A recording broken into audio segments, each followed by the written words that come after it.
ప్రభు అయిన యేసుక్రీస్తు నామమున మీ అందరికీ శుభములు తెలియజేస్తూ ఈ దినము దేవుని వాక్యములో నుంచి మనం చదివినటువంటి లేఖన భాగము పేతురు పత్రిక 3వ అధ్యాయము 20-21 వచనాలను మనం గమనిస్తే ఇక్కడ దేవుని యొక్క దీర్ఘశాంతము ఇంకా కనిపెట్టుచున్నప్పుడు పూర్వము నోవాహు దినములలో ఓడ సిద్ధపరచుచుండగా అవిధేయులైన వారి యొద్దకు చెరలో ఉన్న ఆత్మల యొద్దకు ఆత్మరూపిగా వెళ్ళి 120 సంవత్సరాలు ఆయన వాక్యమును ప్రకటించెను. ఆ ఓడలో కొందరు అనగా 8 మంది నీటి ద్వారా రక్షణ పొందిరి. హల్లెలూయా. సో నోవాహు దినములలో ఉన్నట్లుగా ఈ దినాలలో కూడా లోకం ఉన్నట్లు మనము చూస్తూ ఉంటున్నాం. అది మత్తయి సువార్తలో మనం చూస్తాం 24వ అధ్యాయంలో. నోవాహు దినములలో జరిగినట్లుగా మనుష్య కుమారుని దినములలో జరుగుతుంది అని దేవుని వాక్యము మనకు తెలియజేస్తూ ఉంటుంది. కాబట్టి నోవాహు దినములలో ఏం జరిగింది అంటే అదే 6వ అధ్యాయం ఆదికాండం 6వ అధ్యాయం 5వ వచనంలో ఆదికాండము 5-6 వచనాలను మనం గమనిస్తే నరుల చెడుతనము భూమి మీద గొప్పదనియు వారి హృదయం యొక్క తలంపులలోని ఊహ అంతయు ఎల్లప్పుడూ కేవలం చెడ్డదనియు యెహోవా చూచి తాను భూమి మీద నరులను సృజించినందుకు యెహోవా సంతాపమునందెను. చాలు. సో కాబట్టి ఆదాము నుంచి నోవాహు వరకు 10 తరాలు గడిచేసరికి లోకం ఎలా అయిపోయింది అంటే భూమి మీద నరుల చెడుతనం గొప్పదయ్యిందంట. మానవుని యొక్క ఆలోచన హృదయంలోని తలంపులన్నీ కూడా ఏమైపోయాయి? చెడిపోయాయి, చెడ్డవైపోయినాయి. మంచిదేది కూడా మనిషిలో నుంచి రావడం లేదు. అలాంటి సమయంలో దేవుడు చూసినప్పుడు మానవులను సృజించినందుకు, ఈ లోకమును సృజించినందుకు దేవుడు సంతాపమునందాడంట, పశ్చాత్తాపడ్డాడంట, హృదయములో నొచ్చుకున్నాడు దేవుడు. అలాంటి పరిస్థితుల మధ్యలో దేవుడు ఈ లోకమును నాశనం చేస్తా అని నోవాహుతో చెప్తాడు. అయితే దేవుడు ఈ లోకమును నాశనం చేయకుండా వెంటనే నాశనం చేయలేదు. ఎంతకాలం ఆగినాడంట? 120 సంవత్సరాల గ్యాప్ ఇచ్చినాడు. ఈ 120 సంవత్సరాలు నోవాహు ఓడగడుతూ ఉన్నాడు. అంటే పరిస్థితులన్నీ గందరగోళం అయిపోయాయి. దేవుని ప్రణాళిక, దేవుని చిత్తము నెరవేర్చబడకుండా మరి మనుషులందరూ కూడా చెడిపోయినటువంటి స్థితిలో ఉన్నారు.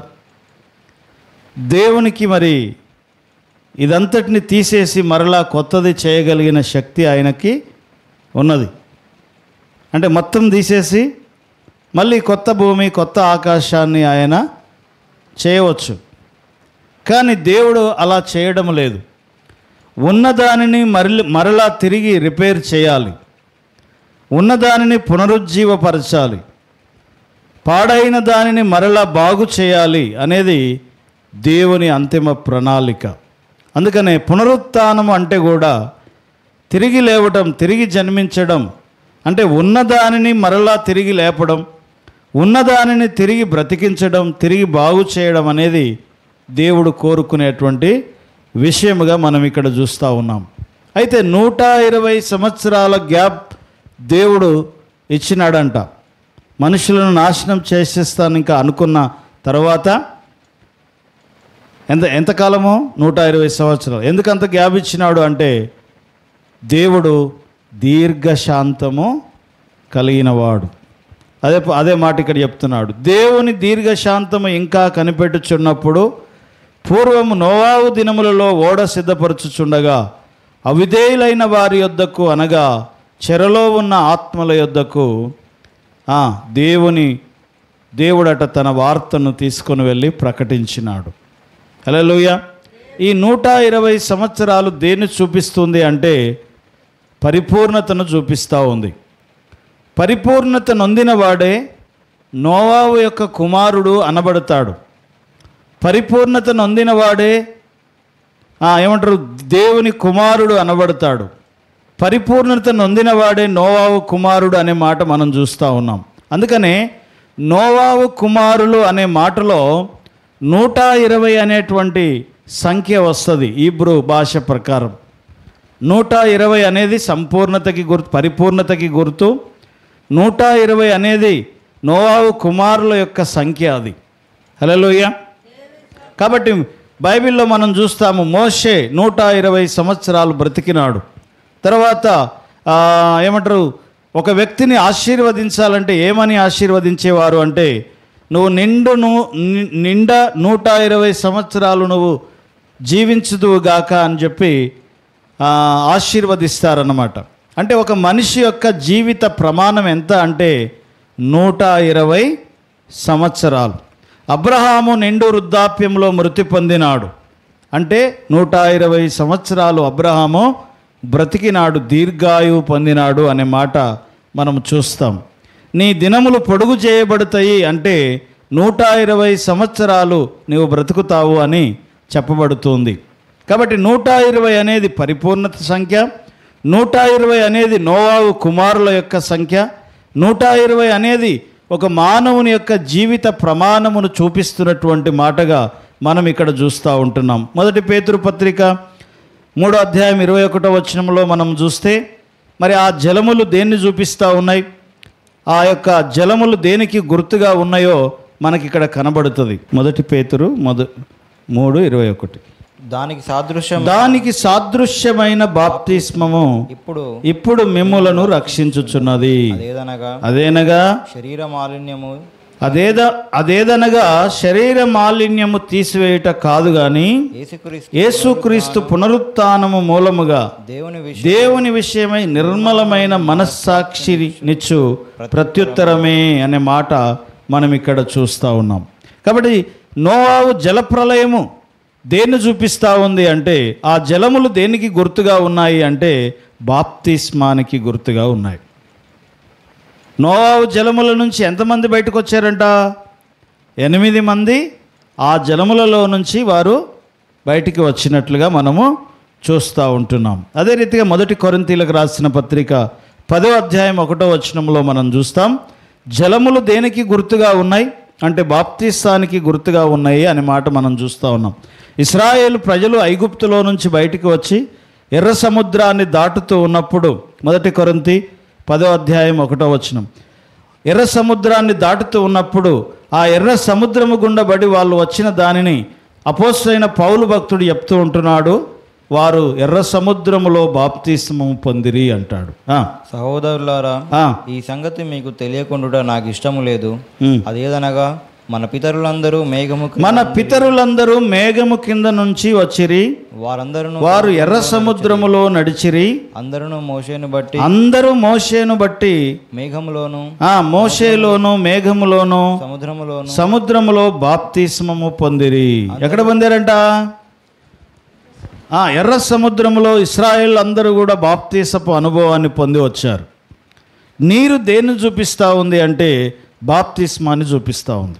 నోవాహు యొక్క కుటుంబం, నోవాహు యొక్క కుమారులు ఆ బాప్తిసపు అనుభవంలో నుంచి వాళ్ళు బయటికి వచ్చినట్లుగా మనం చూస్తూ ఉంటున్నాం. తిరిగి జన్మించిన ప్రతి ఒక్కరు కూడా ఈ బాప్తిసపు అనుభవంలోనికి వెళ్ళి వస్తారు. ఆది కాండంలో మనం చూస్తాం, నరుల చెడుతనము భూమి మీద ఏమైందంట? గొప్పదయ్యింది అనే మాట. కాబట్టి దేవుడు ఇశ్రాయేలు ప్రజలని మరి ఆ బాప్తిస్మ అనుభవం గుండా నడిపించినటువంటి దేవుడు తాను భూమి మీద నరులను సృజించినందుకు ఆయన సంతాపమునందే స్థితికి వచ్చినాడు. 10 తరాలు గడిచేసరికి లోకమంతా ఏమైపోయిందంట? దేవునికి వ్యతిరేకమైన పనులు చేస్తూ వారు మరి ఉన్నట్లుగా మనం చూస్తూ ఉంటున్నాం. అయితే ఇక్కడ నోవాహు ఆ జలములలో నుంచి బయటికి వచ్చిన తర్వాత నోవాహు యొక్క కుటుంబం ఒక బలిపీఠమును గట్టి, చదవండి అన్నమాట 8వ అధ్యాయం 20వ వచనం, ఆదికాండం 8వ అధ్యాయం 20వ వచనంలో, ఆ బలిపీఠమును కట్టి ఆ బలిపీఠం మీద వారు అర్పించినటువంటి అర్పణలు చూసి, వారి యొక్క పశ్చాత్తాపం మారు మనసును చూసి, నోవాహు కుమారులను చూసి దేవుడు సంతోషపడ్డాడంట. అప్పుడు ఆ. నోవాహు ఆ. యెహోవాకు బలిపీఠము కట్టి ఆ. పవిత్ర పశువులన్నిటి పవిత్ర పశువులన్నిటినీ పవిత్ర పక్షులన్నిటిలోను కొన్ని తీసుకొని ఆ బలిపీఠం మీద దహన బలి అర్పించెను. అప్పుడు ఆ. యెహోవా ఇంపైన సువాసనను ఆగ్రహించి ఇక మీదట నరులను బట్టి భూమిని శపించెను. ఎందుకనగా నరుల హృదయ ఆలోచన వారి బాల్యము నుండి చెడ్డది. నేనిప్పుడు చేసిన ప్రకారము ఇక సమస్త జీవులను సంవరింపను అంటున్నాడు. హల్లెలూయా. దేవుడు సువాసనను ఆగ్రహించాడంట. ఈ సువాసనను ఎందుకు ఆగ్రహించాడు, ఎలా ఆగ్రహించాడు, ఏం సువాసన అది? బలిపీఠం మీద ఒక పశువును వధించి దాన్ని దహిస్తూ ఉన్నప్పుడు వచ్చే వాసన దేవుడు ఇష్టపడేది. ఏ వాసన ఇష్టపడుతున్నాడంట? నోవాహు కుమారుల యొక్క పశ్చాత్తాపము, మారు మనస్సు అనేటువంటి సువాసనను దేవుడు ఆగ్రహిస్తూ ఉంటున్నాడు. కాబట్టి దేవుడు ఏ వాసన ఆయనకి ఇష్టం? ఒక మేక కాలిపోతుంటే ఆ వచ్చే వాసన కాదు ఆయనకు కావాల్సింది. హల్లెలూయా. ఏ వాసన ఇష్టమంట? ప్రభువా నేను పాపిని నాయనా, నన్ను మార్చయ్యా అని చెప్పి ఎవరైతే పశ్చాత్తాపంతో మారు మనసుతో దేవుని సన్నిధికి వస్తారో అలాంటి వారి ఆ వాసన దేవునికి ఇష్టము. హల్లెలూయా.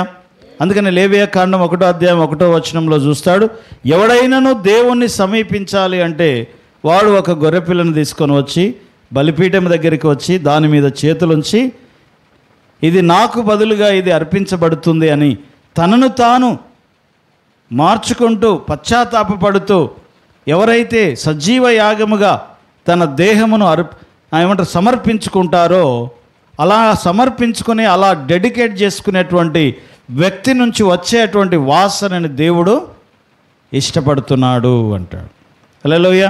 మీరు చదవండి, రోమీలకు రాసిన పత్రిక 12వ అధ్యాయం 1-2 వచనాల్లో మనం చూస్తాము. రోమీలకు రాసిన పత్రిక 12వ అధ్యాయం 1-2 వచనాలు. కాబట్టి సహోదరులారా, పరిశుద్ధమును దేవునికి అనుకూలమును సజీవమునై ఉన్న మీ శరీరములను ఆయనకు సమర్పించుకొనుడి. దేవుని వాత్సల్యమును బట్టి మిమ్మల్ని బ్రతిమాలు కొనుచున్నాను. ఇట్టి సేవ మీకు యుక్తమై ఉన్నది. ఇంకా మీరు ఈ లోక మర్యాదను అనుసరింపక ఉత్తమమును అనుకూలమును సంపూర్ణమునై ఉన్న దేవుని చిత్తమేదో పరీక్షించి మీరు తెలుసుకొనున్నట్లు మనస్సు మారి రూపాంతరము చెందుడి. ఏ వాసన దేవునికి ఇష్టము అంటే ఆ మనస్సు మారి రూపాంతరం పొందుతున్న పశ్చాత్తాపపు మారు మనసు పొందుతున్న వాసన దేవునికి ఇష్టం. హల్లెలూయా. అందుకని అంటాడు, నేను బలిని కోరువాడను కాదు, కోరిన ఎడల నాకు చాలా ఉన్నాయి. ఆయన బలిని కోరట్లేదు కానీ దేని కోరుతున్నాడంట? విరిగి నలిగిన మనసే. ఏ మనసు?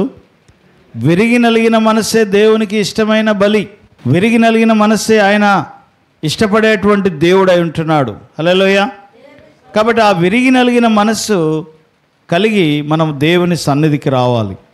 దేవుడు పశ్చాత్తాపం మారు మనసు పొందిన నోవాహు కుమారులను చూసి దేవుడు సంతోషిస్తున్నాడంట.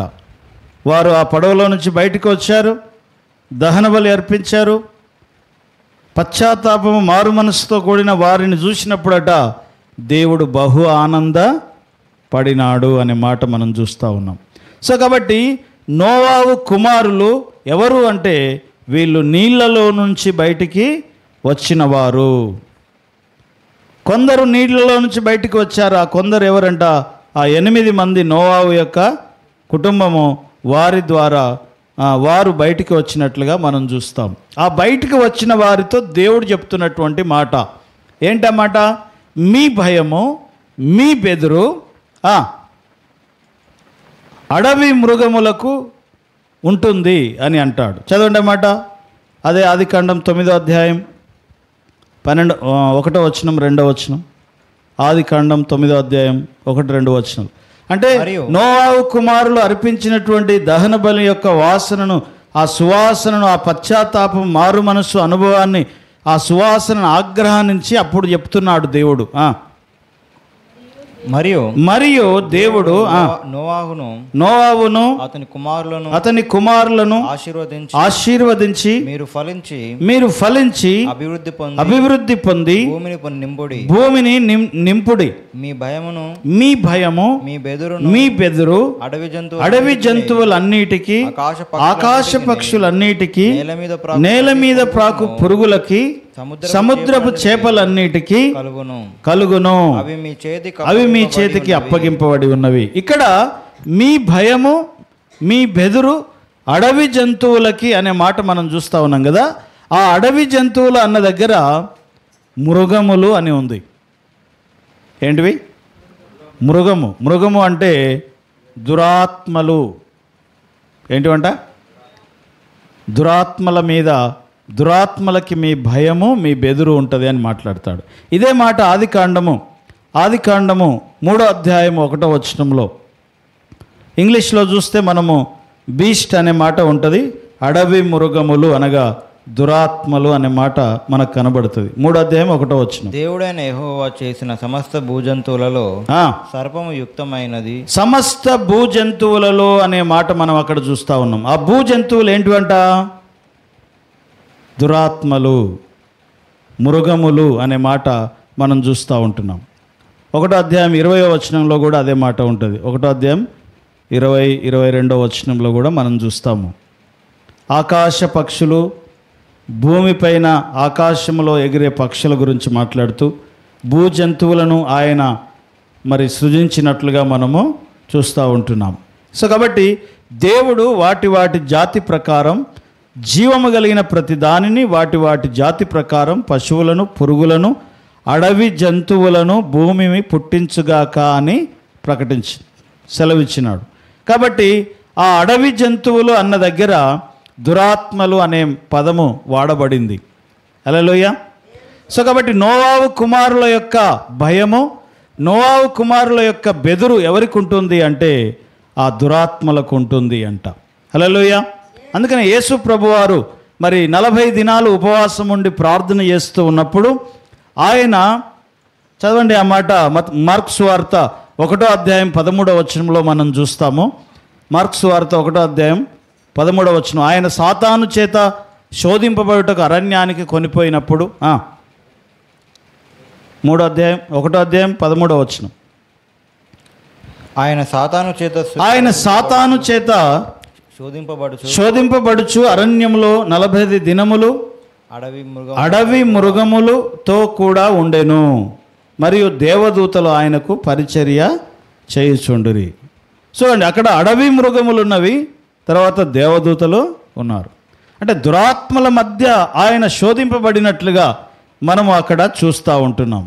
కాబట్టి యేసు బాప్తీసం పొందిన వెంటనే నీళ్ళలో నుండి ఆయన బయటికి వచ్చినాడు. బయటికి వచ్చి ఎక్కడికి వెళ్ళినాడు? సాతాను చేత శోధింపబడుటకు ఆయన అరణ్యంలోనికి కొనిపోబడ్డాడు. ఆ అరణ్యంలో అడవి మృగముల చేత ఆయన ఏమైనాడంట అంటే దురాత్మల చేత ఆయన శోధింపబడినాడు. హల్లెలూయా, హల్లెలూయా. ఆయన శోధింపబడినట్లుగా మనం చూస్తాం. అందుకనే యేసు ప్రభువారిని చూడగానే దయ్యాలు ఏమైపోయినాయంట? గజగజ వణికినాయి. అయ్యో సర్వోన్నతుడైన దేవుని కుమారుడా, మమ్మల్ని విడిచి వెళ్ళిపో, మమ్మల్ని నాశనం చేయకు అని చెప్పి అవి భయపడినాయి. అంటే దేవుని కుమారుల యొక్క భయము, నోవాహు కుమారుల యొక్క బెదురు, తిరిగి జన్మించిన వారి యొక్క భయము ఎవరికి ఉంటుందంట? దురాత్మలకు ఉంటుంది. అందుకని ఆయనను చూసినప్పుడు అవన్నీ ఏమైనాయి అంటే పారిపోయినవి అనే మాట మనం చూస్తాం. అదే మాట అపోస్తలుడైన పౌలు కూడా కొరింథీయులకు రాసిన పత్రిక 15వ అధ్యాయం 1 కొరింథీ 15వ అధ్యాయం 32వ వచనంలో ఆయన కూడా అంటాడు, నేను మృగములతో ఎఫెసీ సంఘములో, ఎఫెసీ పట్టణములో నేను ఉన్నప్పుడు మృగములతో పోరాడిన ఎడల, నేను మృగములతో పోరాడినా మరి ఏం లాభం నాకు అని చెప్పి ఆయన మాట్లాడతాడు. 1 కొరింథీ 15వ అధ్యాయం 32వ వచనం. మనుష్య రీతిగా నేను ఎఫెసీలో మృగములతో పోరాడిన ఎడల లాభమేమి. సో కాబట్టి దురాత్మల సమూహముతో ఆయన పోరాడినట్లుగా మనం చూస్తాం. యేసు ప్రభువారు వాటితో పోరాడినట్లుగా మనం చూస్తాం. ఇక్కడ నోవాహుకి దేవుడు చెప్తున్నాడు ఏమని, మీరు ఫలించి అభివృద్ధి పొంది విస్తరించి భూమిని నిండించండి, మీ భయము అడవి జంతువులకి అడవి మృగములకి మీ బెదురు ఉంటుంది అని చెప్పి మాట్లాడుతూ ఉంటున్నాడు. అంటే ఎవరైతే నీళ్ళలో నుంచి బయటకు వచ్చినారో, ఎవరైతే తిరిగి జన్మించినారో, ఎవరైతే నోవాహు కుమారులుగా చేయబడినారో, ఎవరైతే రక్షణ మారు మనస్సు పశ్చాత్తాపం చెంది వచ్చినారో వారి యొక్క భయము, వారి యొక్క బెదురు ఎవరికి ఉంటుంది అంటే భూజంతువులకి, అడవి మృగములకి, అంధకార దురాత్మ శక్తులకి ఏమంటారు వారి యొక్క భయం ఉంటుంది అనే మాట మనం ఇక్కడ చూస్తూ ఉంటున్నాం. హల్లెలూయా, అందరూ చెప్పండి హల్లెలూయా. దేవునికి మహిమ కలుగును గాక. అదే రీతిగా అంటే పౌలుకి లోబడుతూ ఉన్నాయి దయ్యాలు, పౌలు ఏమంటారు యేసు ప్రభు వారికి లోబడుతూ ఉన్నాయి, వారి మాట చెప్తే పారిపోతూ ఉన్నాయి, వారు ఒక మాట సెలవిస్తే అవి వదిలి వెళ్ళిపోతూ ఉన్నాయి. ఇదంతా చూసినటువంటి కొంతమంది వీళ్ళని స్కేవా కుమారులు, ప్రధాన యాజకుడైన యాజకుడైనటువంటి ఒక స్కేవా కుమారులను 7 ఉంటారు. వాళ్ళు కూడా మేము కూడా దయ్యాలను వెళ్ళగొడతామని చెప్పి దయ్యం పట్టిన వారి దగ్గరికి వెళ్ళినారంట. వాళ్ళు వెళితే ఏం జరిగిందో మనం అక్కడ చూస్తాం. అపోస్తుల కార్యం 19వ అధ్యాయం 13వ వచనం నుంచి చదువుదాం. అపోస్తుల కార్యం 19వ అధ్యాయం 13వ వచనంలో మనం చూస్తాం. అంటే ఎవరికి లోబడతాయి అవి, ఎవరి మాట వింటవి అవి అంటే తిరిగి జన్మించిన వారి మాట వింటాయి, నీళ్ళలో నుంచి బయటికి వచ్చిన వారి మాట ఉంటాయి, అంటే బాప్తీసం పొంది అనుభవం పొందిన వారి మాట వింటాయి. తర్వాత స్కెవయను ఒక ప్రధాన యాజకుడు, యూదుడైన స్కేవాయను ప్రధాన యాజకుడు కుమారులు 7 అలాగున చేయుచుండిరి. అందుకు ఆ దయ్యము నేను యేసును గుర్తెరుగుదును, పౌలును గుర్తెరుగుదును గాని మీరెవరని అడగగా ఆ దయ్యము పట్టినవాడు ఎగిరి వారి మీద పడి వారిలో ఇద్దరిని లోబరుచుకొనెను. హల్లెలూయా. ఏం జరిగిందంట? యేసయ్య దయ్యాలను వెలగొడుతున్నాడు, పౌలు దయ్యాలను వెలగొడుతున్నాడు. మరి ఇదంతా చూసినటువంటి స్కేవా కుమారులు 7 ఏం చేశారంట, వాళ్ళు కూడా దయ్యంను వెలగొట్టడానికి దయ్యం పట్టిన వాని దగ్గరికి వెళ్ళారంట. వెళ్ళి దయ్యమా వెళ్ళిపో అన్నారట. అంటే వాళ్ళ ఆ దయ్యం అన్నదంట ఏమని, నాకు పౌలు తెలుసు, నాకు యేసుప్రభు తెలుసు, మీరెవరు అని. హల్లెలూయా. అంటే వీళ్ళు తిరిగి జన్మించిన అనుభవం లేనివారు, వీరు నీళ్ళలో నుంచి వచ్చిన వారు కాదు, మారు మనసు పశ్చాత్తాపం చెందినవారు కాదు. కాబట్టి ఆ దయ్యం ఏం చేసిందంట, ఎగిరి వాళ్ళ మీద దూకి వాళ్ళ వస్త్రములన్నీ గుంజేసిందంట, ఇద్దరిని లోబరుచుకుందంట. అది హల్లెలూయా, హల్లెలూయా. సో కాబట్టి ఇక్కడ మనకేం కనబడుతుంది అంటే ఆ అడవి మృగముల యొక్క బెదురు, ఆ అడవి మృగముల యొక్క భయము మీకుంటుంది అని చెప్పి నోవాహు కుమారులకు అది ఉంటుంది. ఆ నోవాహు కుమారులు ఎవరు అంటే వారు తిరిగి జన్మించిన వారు. హల్లెలూయా. వారు తిరిగి జన్మించిన వారు, వారు బాప్తీసం పొందినటువంటి వారు, వారు ఏమంటారు మారు మనసు పశ్చాత్తాపం చెందినటువంటి అనుభవం పొందిన వారుగా మనము చూస్తూ ఉంటున్నాం. కాబట్టి మనము పోరాడున్నది శరీరులతో కాదు అనే మాట ఎఫెసీ పత్రిక 6వ అధ్యాయం 12వ వచనంలో మనం చూస్తాం. మనము పోరాడున్నది శరీరులతో కాదు, అధికారులతోనూ అంధకార సంబంధమైన దురాత్మల సమూహంతో మనం పోరాడుచున్నాము అనే మాట చూస్తూ ఉంటున్నాం. అంటే కనబడినటువంటి ఈ లోకంలో కనబడని మరొక ప్రపంచం నడుస్తూ ఉంటుంది. హల్లెలూయా. కనబడుతున్నటువంటి ఈ లోకంలో కనబడని ఇంకొక ప్రపంచం ఉంది. ఆ అంధకార సంబంధమైనటువంటి దురాత్మ శక్తులతో మనము పోరాడుచున్నాం. చదవండి అన్నమాట. ఎఫెసీయులకు రాసిన పత్రిక 6వ అధ్యాయము 12వ వచనం. ఏలైనగా మనము పోరాడున్నది శరీరులతో కాదు, గాని ప్రధానులతోనూ అధికారులతోనూ ప్రస్తుత అంధకార సంబంధులకు రోకనాథులతోనూ ఆకాశ మండలమందున దురాత్మల సమూహముతోనూ మనము పోరాడుచున్నాము. అందుకనే దేవుని ఆత్మ, పరిశుద్ధాత్మ, సమాధానపరచు ఆత్మ, ఇద్దరు వ్యక్తులు గొడవ పడుతున్నారంటే అందులో ఏ ఆత్మ ఉంది? దురాత్మ ఉన్నట్టే. వాడు అబద్ధం ఆడుతున్నాడంటే అందులో దురాత్మ ఉన్నట్టే. దేవుని వాక్యం చెప్తా ఉంది, అబద్ధమాడు ఆత్మను ఆయన పంపించను అనే మాట ఉంటుంది. సౌలు మీదికి దురాత్మను ఆయన పంపించను అనే మాట ఉంటుంది. సో కాబట్టి ఈ దురాత్మలు, ఈ అడవి మృగములు, ఈ అంధకార శక్తులను ఎవరు సృష్టించారు?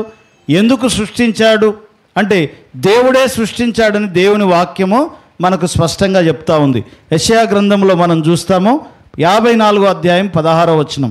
యెషయా గ్రంథం 54వ అధ్యాయం 16వ వచనంలో మనం చూస్తాము, చెడును, దయ్యములను, దురాత్మలను ఎవరు సృష్టించారు ఈ భూమి మీద? 54:16. ఆలకించుము. నిప్పులు ఊది తన వృత్తికి తగినట్టుగా పనిముట్టు చేయు కుమ్మరిని సృజించిన వాడును నేనే. నాశనము చేయుటకై పాడు చేయు వానిని సృజించిన వాడును నేనే. హల్లెలూయా. సో కాబట్టి అడవి మృగములను, అంధకార దురాత్మ శక్తులను సృజించిన వాడు ఎవరంట? దేవుడే అంటున్నాడు.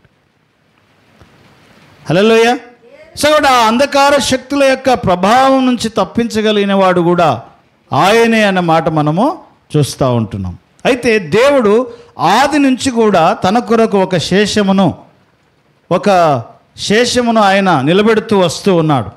జలప్రలయం సమయంలో కూడా మొత్తం నాశనం చేయలేదు. తన కొరకు ఒక శేషమును ఉంచినాడు.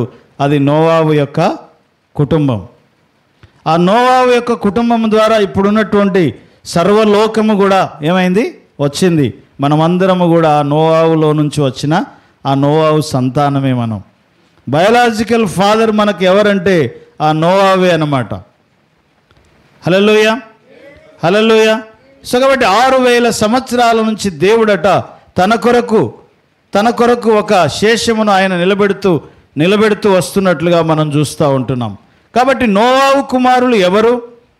ఈ నోవాహు కుమారులకే ఎందుకు వారు ఆ అంధకార సంబంధమైన దురాత్మల సమూహం, ఆ మృగముల యొక్క దానికి సంబంధించిన నోవాహు కుమారుల యొక్క భయము, నోవాహు కుమారుల యొక్క బెదురు వాటికి ఎందుకు ఉంటుంది అంటే, ఈ నోవాహు కుమారులు ఎవరు అంటే వీరు నీళ్ళలో నుండి, చెప్పండి, నీళ్ళలో నుండి బయటికి వచ్చిన వారు, అంటే బాప్తీసం అనుభవాన్ని కలిగిన వారు అన్నమాట.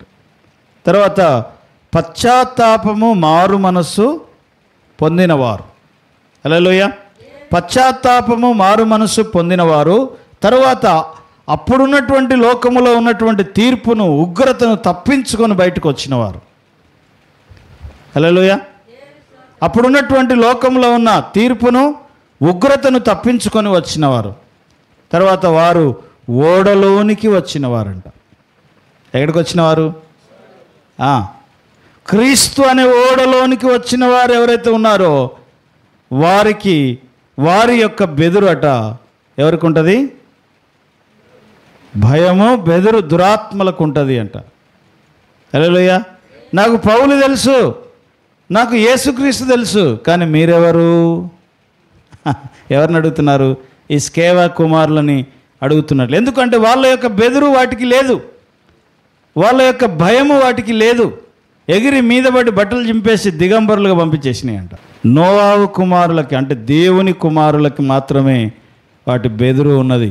సజీవ యాగముగా తన శరీరాలను సమర్పించుకొని వచ్చినటువంటి వారు నోవాహు కుమారులు అనే మాట మనం చూస్తూ ఉంటున్నాం. కాబట్టి మనము దేవుని కుమారులముగా లేదా నోవాహు కుమారులముగా, బాప్తిస్మ అనుభవాన్ని పొందిన దేవుని కుమారులముగా, మారు మనసు పశ్చాత్తాపము చెందిన దేవుని కుమారులముగా, దేవుని సువార్తకు లోబడిన దేవుని కుమారులముగా మనముంటే నీ బెదురు, నీ భయము అంధకార సంబంధమైన శక్తులకి, అంధకార సంబంధమైన దురాత్మల సమూహానికి నీ భయము, నీ బెదురు ఉంటుంది. అందుకని మనము పోరాడునది మనుషులతో కాదు, మనము పోరాడునది ఎవరితోటంట? అంధకార సంబంధమైన దురాత్మల సమూహంతో మనము పోరాడుచూ ఉన్నాం. అందుకనే ఈ నోవాహు కుమారులు ఎవరు అంటే 120 సంవత్సరాలు దేవుని ఆత్మ ప్రకటిస్తూ ఉంటే, సువార్త ప్రకటిస్తూ ఉంటే, ఆ 120 సంవత్సరాలలో దేవుని సువార్తకు విధేయత చూపి ఓడలోనికి వచ్చినవారు. అందుకే నీ బెదురు ఉంటుంది, నీ భయం ఉంటుంది అనే మాట ఇక్కడ మనం చూస్తూ ఉంటున్నాం. తర్వాత ఆ ఓడగట్టే పనిలో సహకరించిన వారంట వీళ్ళు. క్రీస్తు అనే ఓడగట్టే పనిలో ఎవరైతే సహకారులుగా ఉంటారో వాళ్ళతో దేవుడు మాట్లాడుతూ ఉంటున్నాడు. హల్లెలూయా. ఇశ్రాయేలీయులు అన్యజనులు కలిసిన సంఘాన్ని మనం గడుతూ ఉంటున్నాం. సజీవ యాగముగా మనల్ని మనం సమర్పించుకొని, హల్లెలూయా, ఏం చేస్తున్నామంట? దేవుని సంఘాన్ని కట్టే పనిలో ఎవరైతే ఉన్నారో అలాంటి వారి భయము, అలాంటి వారి బెదురు ఎవరికి ఉంటుంది? అంధకార సంబంధమైన అడవి మృగములకు, అంధకార సంబంధమైన దురాత్మ శక్తులకు ఆ భయం ఉంటుంది అనే మాట మనము ఇక్కడ చూస్తూ ఉంటున్నాం. కాబట్టి ప్రియులారా, నీవు నోవాహు కుమారుల వలె నీవు ఉన్నావా? దేవుడు అంటున్నాడు, నోవాహు కుమారులు ఎవరు అంటే వారు నీళ్ళల్లో నుండి వచ్చిన వారు, పశ్చాత్తాపం మారు మనసు పొంది వచ్చిన వాళ్ళు, వారు తీర్పును తప్పించుకొని వచ్చిన వారు, 120 సంవత్సరాల సువార్త ప్రకటనకి లోబడిన వారు, ఓడగట్టే పనిలో సహకరించిన వారు. అలాగ మనము క్రీస్తు యేసునందు విశ్వాసం ఉంచటం వలన మనము తీర్పు తప్పించుకున్నాం. పశ్చాత్తాపం మారు మనసు పొంది ప్రభు అయిన యేసుక్రీస్తు నామమున బాప్తిసం పొంది ఉన్నాం. కాబట్టి నీ బెదురు, నీ భయము అడవి మృగములకు, అంధకార శక్తులకు ఉంటుంది. కాబట్టి మీరు ఫలించి అభివృద్ధి పొంది విస్తరించి భూమిని నిండించుడి అంటాడు. కనుక నోవాహు దినములలో ఉన్నట్లుగా మనుష్య కుమారుని దినములలో కూడా ఉంటుంది అంటున్నాడు. మనం దేవుని యొక్క ఏమంటారు, ఓడని కట్టే పనిలో ఉన్నాం. ఇది రక్షణ ఓడ. ఏ ఓడ ఇది చెప్పండి? ఏ ఓడ? రక్షణ ఓడ. ఈ ఓడలోనికి వచ్చిన వాడు రక్షింపబడతాడు. ఆ రక్షణను ఓడని కట్టే పనిలో మనం ఉన్నాం. అన్యజనులందరూ కూడా వారి యొక్క ఇష్ట వస్తువులన్నీ తీసుకొని వచ్చి ఈ యొక్క ఓడను కట్టే దానికి పెడతారంట. హల్లెలూయా. అంత్య దినాలలో దేవుని సంఘము కట్టబడడానికి అన్యజనులందరూ కూడా వారి యొక్క గుప్పిల్ని విప్పి తీసుకొని వస్తారు. హగ్గయి గ్రంథం 2వ అధ్యాయం 4వ వచనంలో ఆ మాట మనం చూస్తూ ఉంటున్నాం. క్రీస్తు అనే పునాది మీద పౌలు వేసినటువంటి క్రీస్తు అనే ఈ పునాది కాక మరొక పునాది ఎవడు వేయకూడదు అంటాడు. క్రీస్తు అనే పునాది మీద మనము సజీవమైన రాళ్ళ వలె ఏమవుతున్నామంట? కట్టబడుతూ ఉంటున్నాం. హల్లెలూయా. కాబట్టి దేవుని పనిలో మన అందరి హస్తం ఉండాలి. దేవుని సంఘము కట్టబడే పనిలో మనమందరం ఇన్వాల్వ్ అవ్వాలి. అది దేవుడు కోరుతూ ఉంటున్నాడు. ఎందుకంటే ఒకటి కట్టాలి అంటే, ఇప్పుడు నోవాహు ఓడ కట్టాలంటే ఎలా కట్టాలి? ఆ నోవాహు యొక్క ఫ్యామిలీ అంతా కంట్రిబ్యూషన్ చేసుకొని దానికోసం కష్టపడి దానికోసం నపరి గుప్పిలు విప్పి వారు ఏం చేయాలి? ఆ ఓడని కట్టాలి. అంటే నలుగురు యొక్క కంట్రిబ్యూషన్ ఎప్పుడైతే జమ చేయబడుతుందో అప్పుడు దేవుని మందిరము, దేవుని సంఘము కట్టబడుతుంది అనే మాట మనం చూస్తూ ఉన్నాం. తన మందిరమును, తన సంఘమును కట్టడానికి దేవుడు భూమి ఆకాశములను చలింపజేస్తాడంట. భూమి ఆకాశములను చలింపజేసి తన మందిరమును కడతాడు, తన సంఘమును కడతాడు అనే మాట మనం చూస్తూ ఉంటున్నాం. హల్లెలూయా. అయితే కట్టే పనిలో మనం ఎలా ఉన్నాం? మనం ఎలా కడుతున్నాం? మన విశ్వాస జీవితాన్ని ఎలా కట్టుకుంటున్నాం? మన యొక్క సంఘాన్ని మనం ఎలా కట్టుకుంటున్నాం? కర్ర, కొయ్యకాలు, గడ్డితో కడితే ఏమైపోతుందంట? ఆయన రాకడ సమయంలో అగ్ని వచ్చి దానిని పరీక్షిస్తుంది. అగ్ని వచ్చి పరీక్షించినప్పుడు నువ్వు కర్రతో కట్టుకుంటే నీ జీవితాన్ని, సంఘాన్ని, కొయ్యకాలతో కట్టుకుంటే, గడ్డితో కట్టుకుంటే ఏమైపోతుందంట? కాలిపోతుంది. అదే వెండితో, వెలగల రాళ్లతో, బంగారంతో నీవు కట్టుకుంటే ఏమవుతుందట? అగ్ని వచ్చినా సరే బంగారానికి ఏం కాదు, వెండికి ఏం కాదు, వెలగల రాళ్ళకి ఏం కాదు. కాబట్టి అగ్ని వచ్చి పరీక్షిస్తుంది నీ పనిని, అగ్ని వచ్చి పరీక్షిస్తుంది నీ విశ్వాసమును, అగ్ని వచ్చి పరీక్షిస్తుంది నీ భక్తిని, అగ్ని వచ్చి పరీక్షిస్తుంది నీ యొక్క యథార్థతను, నీ నీతిని, నీ యొక్క నిర్దోషత్వాన్ని అగ్ని వచ్చి పరీక్షిస్తుంది. అలా పరీక్షించబడినప్పుడు నువ్వు నిలబడతావా, కాలిపోతావా? దేవుడు జలప్రలయమును తీసుకొని వచ్చినప్పుడు, దాన్ని ముంచివేయడానికి వచ్చినప్పుడు ఎవరు నిలబడ్డారు అక్కడ? నోవాహు అనేటోడు ఒకడు నిలబడ్డాడు, నీతిమంతుడు, నిందారహితుడు, దేవునితో నడిచిన వాడుగా ఉన్నాడట. వాడిని చూసినప్పుడు దేవునికి అట నెమ్మది కలిగిందంట. నోవాహును చూసినప్పుడు దేవునికి ఏం కలిగింది? నెమ్మది కలిగింది. అదే నోవాహు అదే ఓడలో నుంచి బయటికి వచ్చి బలిపీఠం కట్టి ఆ బలిపీఠం మీద ఏమంటారు దహన బలి అర్పించినప్పుడు దేవునికి మహదానందం కలిగింది, సువాసనను ఆగ్రానించాడంట.